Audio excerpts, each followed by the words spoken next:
మకర రాశి వారికి ఈ వారం అంత సానుకూల పరిస్థితులు గోచరించడం లేదు. వ్యయాధిపతి తృతీయాధిపతి అయిన గురువు 6ంట కంబస్ట్ అయ్యారు. షష్టమాధిపతి బుధుడు సప్తమంలో ఉన్నారు. అష్టమంలో కుజకేతువులు. ఆరోగ్యరీత్యా కొన్ని జాగ్రత్తలు తీసుకోవాలి. ఉద్యోగరీత్యా కూడా కొన్ని జాగ్రత్తలు తీసుకోవాలి. వ్యాపారం అంతంత మాత్రంగా ఉంటుంది. కన్స్ట్రక్షన్ ఫీల్డ్లో ఉన్న వారికి, రియల్ ఎస్టేట్ రంగంలో ఉన్న వారికి, వైద్య వృత్తులు ఉన్న వారికి కొన్ని ఇబ్బందులు అనేవి ఏర్పడతాయి. జిఎస్టీ పరంగా, ఇన్కమ్ ట్యాక్స్ పరంగా కొన్ని ఇబ్బందులు ఉండే అవకాశం గోచరిస్తోంది. జాగ్రత్త వహించండి.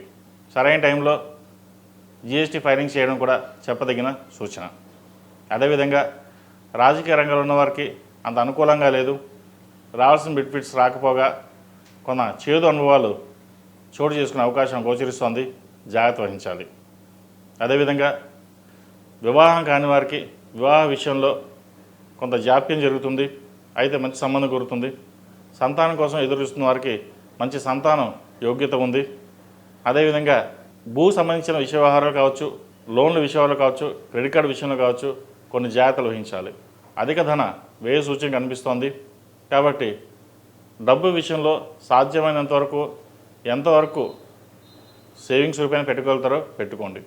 అదేవిధంగా విద్యార్థులకు కొన్ని ఆటంకాలు ఎదురైనా మంచి సీట్ లభిస్తుంది. ఉద్యోగ ప్రయత్నం ప్రారంభించండి. విదేశాల్లో ఉన్న వారికి H1B విషయంలో కొంచెం జాప్యం జరిగినా వారికి వీసా వచ్చే అవకాశం గోచరిస్తోంది. అదేవిధంగా PR, గ్రీన్ కార్డ్ కోసం ప్రయత్నిస్తున్న వారికి ప్రయత్నాలు ప్రారంభించవచ్చు. ఈ రాశిలో జన్మించిన స్త్రీలకు వృత్తి ఉద్యోగాల పరంగా, వ్యాపార పరంగా అన్నీ అనుకూలంగా ఉంది. భాగస్వామితో విభేదాలు లేకుండా చూసుకోవాలి. ఆరోగ్యం పట్ల కొన్ని జాగ్రత్తలు తీసుకోవాలి. కష్టే ఫలి అన్నట్టుగా కష్టాన్ని తగిన ప్రతిఫలం ఈ వారం చివరిలో వచ్చే అవకాశం గోచరిస్తోంది. ప్రతిరోజు ప్రతినిత్యం 6వ కుంకుమతోటి అమ్మవారిని పూజించండి. మంచి ఫలితాలు సంప్రాప్తిస్తాయి.